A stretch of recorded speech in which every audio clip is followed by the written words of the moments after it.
Hello my friends and welcome back. Thank you very much for being here again today. I gotta tell you that I started to like Pope Francis. I didn't have anything for or against him. I don't like when he gets into politics. I don't like that. I think he should just stick with not with politics. And the reason why is he's not watching politics. If he has time to watch politics, that means he's ignoring other stuff, neglecting other stuff. So that's one thing.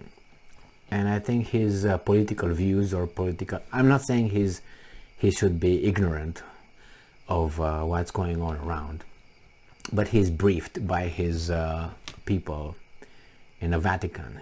He has obviously departments taking care of that, who brief him, and he makes judgments based on the information he is provided by certain people. Now those people obviously could influence what kind of information gets to the Pope and what kind of information doesn't get to the Pope.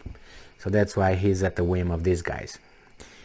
But I got to admire, or at least he's above 50% for me, in a way that he has I don't know, he has, I don't know if it's appropriate to say, but he's got balls, because he's making certain statements and he makes certain moves that some people, even if he runs or he swims against the current sometime, in this case against Ukraine or against Russia or against the United States. So I like that he's not really under anybody's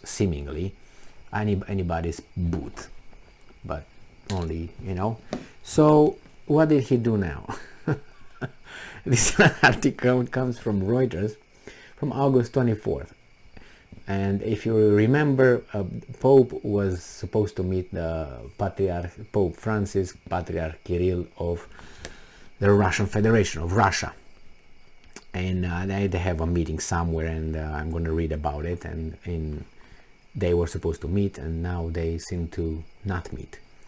So Pope will not meet Russian Orthodox Patriarch during Kazakh visit. I heard that they will meet, and now they don't meet. The thing is, the whole article, I tried to figure out who does not want to meet who. And they worded in such a way as if it just won't happen.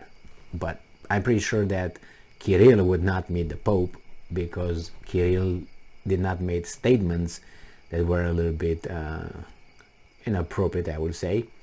But that was the Pope's point of view, opinion, so he can say it, right? I mean, I'm for honesty better than weaselness. So Pope Francis and the head of the Russian Orthodox Church, who backs the war in Ukraine, will not meet when both men attend a gathering of religious leaders in Kazakstan next month. It doesn't say. Cited by senior Orthodox official as saying on Wednesday. Francis due to be in the capital of Nur Sultan from September 13 to September 15 to attend the 7th Congress of Leaders of the World and Traditional Religions, has said in several recent interviews he hopes to meet the Patriarch Kiril when in Kazakhstan. But Bishop Antony, the Russian Church's second most powerful bishop, told RIA there was no question of the two religious leaders meeting on the sidelines. And I'm quoting, a meeting, it must be an independent event by virtue of its importance, said Antony, in charge of foreign relations, see, there's the department, who held talks with Francis in early August. Francis has met Kiril once before in Cuba in 2016. Kiril, a close ally of President Vladimir Putin, has given enthusiastic backing to the invasion of Ukraine. In June, Francis implicitly accused Russia of armed conquest, expansion, and imperialism in Ukraine, what they failed to mention here is that Francis told Kiril something about do not be the puppet of Putin or something like that, but a little bit, I would say, rude coming from a pope. And I don't know their relationship. I don't know how they talk, like, hey buddy, here's a beer for you or something. I don't know if they're that relationship, but I'm assuming not. But it came out in the press, Pope telling that a guy don't eat the crumbs of Putin or something like that from Putin's hand, like making him like a servant of Putin. I don't know, could be interpreted like that, could not be interpreted like that, I do not know. He's the Patriarch of the Russian Church, and if Putin is Orthodox, he's one of, you know, whatever you want to call them. But we know how things are ran in an how do you call it, in a society. Yeah, it used to be that the religion or religious leaders had the political and the religious power in their hand. Pope was very strong. Remember in the middle ages, you know, but little by little, you know, he was dethroned little by little. I don't want to go further than that. His authority, but now his authority is a little bit more subtle, I think. Regarding these two meeting, I think it would have been good for them to meet, but I'm pretty sure that they don't have to meet. When they meet, I think they communicate. I mean, I should be surprised if they do not talk. So the fact that they meet in front of the press and look over there like two little grandfathers. I've seen so many grandfathers. Oh yeah. So that would have been just a picture up.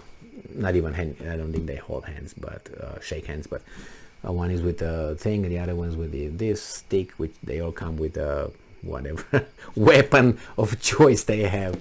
So that would have been just that. I haven't heard the Patriarch of the Russian Church saying anything bad about the Pope. Not that the Pope could not be interpreted in certain ways. I know he's infallible. He can't make a mistake. That's by definition the one characteristic of the Pope. That's why the Greek Orthodox, the Orthodox Church do not see the Pope what the Pope thinks. He thinks he's infallible. Not he thinks. That's what it's the difference between what is the Catholics claim and the Orthodox say, no, you're just like another patriarch. You're not infallible. Yes, I am. No, you're not. Yes, I am.